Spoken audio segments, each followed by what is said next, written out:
जब आप और हम लद्दाख को सोचते हैं तो हमारे और आपके मन में शांत और खूबसूरत वादियां आती हैं, लेकिन हाल में लद्दाख से ऐसी तस्वीरें आ रही हैं, जलते टायर, आंसू गैस और हजारों प्रदर्शनकारी। जो इलाका अपनी शांति के लिए जाना जाता था, आज वहां विरोध की आग क्यों भड़की है? 2019 में जम्मू कश्मीर से अलग होने का सपना टूट गया। और सबसे बड़ा सवाल, क्या लद्दाख भारत का नया कश्मीर बन रहा है? चलिए समझते हैं कि नौबत क्यों आई और कैसे, वादा क्या था और क्या मिला। ये कहानी 5 अगस्त 2019 से शुरू होती है, जब आर्टिकल 370 हटा और जम्मू कश्मीर को 2 केंद्र शासित प्रदेशों में बांटा गया। जम्मू कश्मीर अपनी विधानसभा के साथ और लद्दाख बिना विधानसभा के। तब लेह की सड़कों पर जश्न था। लद्दाख के लोगों को लगा कि दशकों की मांग पूरी हुई और अब उनकी सीधी पहचान होगी। विकास सीधे दिल्ली से आएगा और उनकी संस्कृति बचेगी। लेकिन ये जश्न ज्यादा दिन नहीं टिका। लद्दाख को केंद्र शासित प्रदेश तो बनाया गया, पर बिना विधानसभा के। इसे ऐसे समझिए, आपको घर का मालिक तो बनाया, पर चाबियां किसी और को दे दी। अब सारे फैसले दिल्ली में बैठे अधिकारी करने लगे और लोगों को लगा कि उनकी ही जमीन पर उनकी आवाज अनसुनी हो रही है। जो आज़ादी एक सुनहरे भविष्य का सपना लेकर आई थी, सुनहरा भविष्य लेकर आई थी, वही अब एक पिंजरे जैसी लगने लगी, जहां फैसले कोई और ले रहा था। चिंगारी कैसे बनी आग? लद्दाख में असंतोष तो सुलग रहा था, लेकिन इसे आग में बदला मशहूर इनोवेटर और क्लाइमेट एक्टिविस्ट सोनम वांगचुक ने। जी हाँ, 3 इडियट्स वाले फुनसुक वांगडू जिनसे प्रेरित थे। वांगचुक ने लद्दाख की मांगों को लेकर कई बार अनशन किए। इसी साल 10 सितंबर 2025 को उन्होंने 35 दिनों की भूख हड़ताल शुरू की। उनके साथ ले एपेक्स बॉडी LAB और कारगिल डेमोक्रेटिक अलायंस KDA भी थे। 24 सितंबर को लेह बंद के दौरान हजारों नौजवान सड़कों पर उतर आए और शांतिपूर्ण प्रदर्शन हिंसा में बदल गया, हिंसक हो गया। प्रदर्शनकारियों और सुरक्षा बलों में झड़पें हुई, जिनमें पत्थरबाजी और आंसू गैस की खबरें हैं। इन झड़पों में 70 से ज़्यादा लोग घायल हुए। इसके बाद लेह में कर्फ्यू लगा, इंटरनेट बंद कर दिए गए।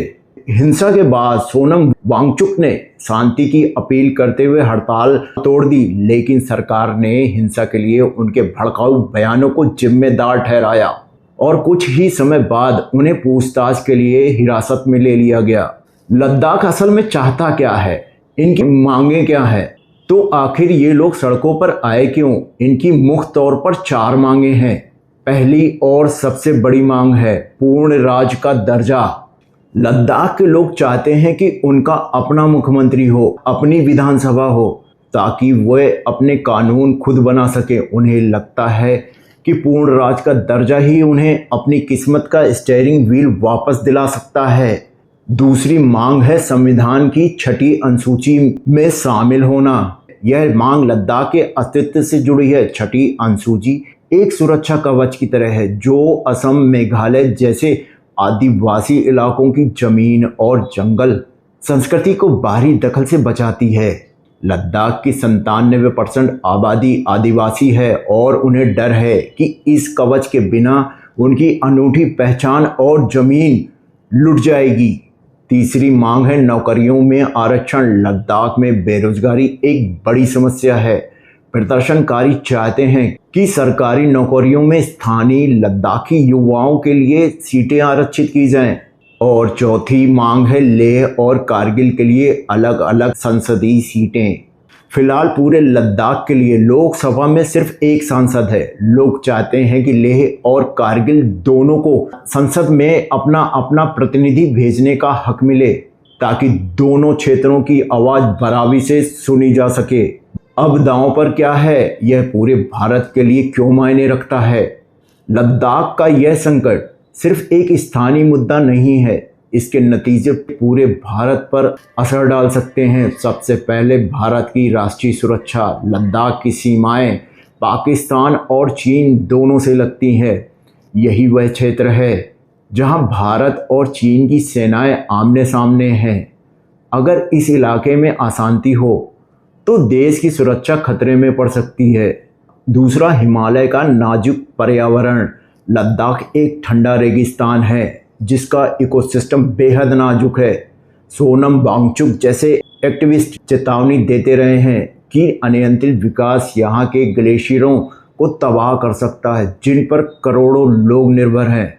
तीसरा, भारत की सांस्कृतिक विविधता। लद्दाख की हजारों साल पुरानी बौद्ध और मुस्लिम संस्कृति भारत की अनमोल विरासत है। लोगों को डर है कि बाहरी आबादी और बाजारवाद की लहर में उनकी यह पहचान खो सकती है। और आखिर में यह भारत के लोकतंत्र के वादे का सवाल है। 2019 में किया गया वादा आज टूटता दिख रहा है। सवाल यह खड़ा होता है कि क्या विकास का कोई भी मॉडल स्थानीय लोगों की मर्जी के बिना सफल हो सकता है? तो लद्दाख की कहानी एक टूटे हुए वादे की कहानी है, एक ऐसे इलाके की जिसने आज़ादी तो पाई पर वो नहीं जिसका उसने सपना देखा था। 24 सितंबर की हिंसा एक चेतावनी है कि लद्दाख के लोगों का सब्र जवाब दे रहा है।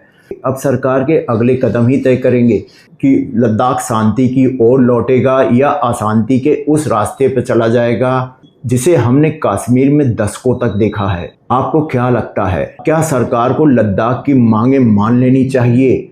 आपकी राय क्या है? नीचे कमेंट सेक्शन में हमारे साथ जरूर साझा करें। अगर आपको यह विश्लेषण पसंद आया तो इस वीडियो को लाइक करें, शेयर करें और ऐसे ही मुद्दों को समझने के लिए हमारे चैनल पावर टॉक्स 360 को सब्सक्राइब करें। अभी के लिए इतना ही, मिलते हैं अगले वीडियो में। तब तक के लिए जय हिंद, जय भारत।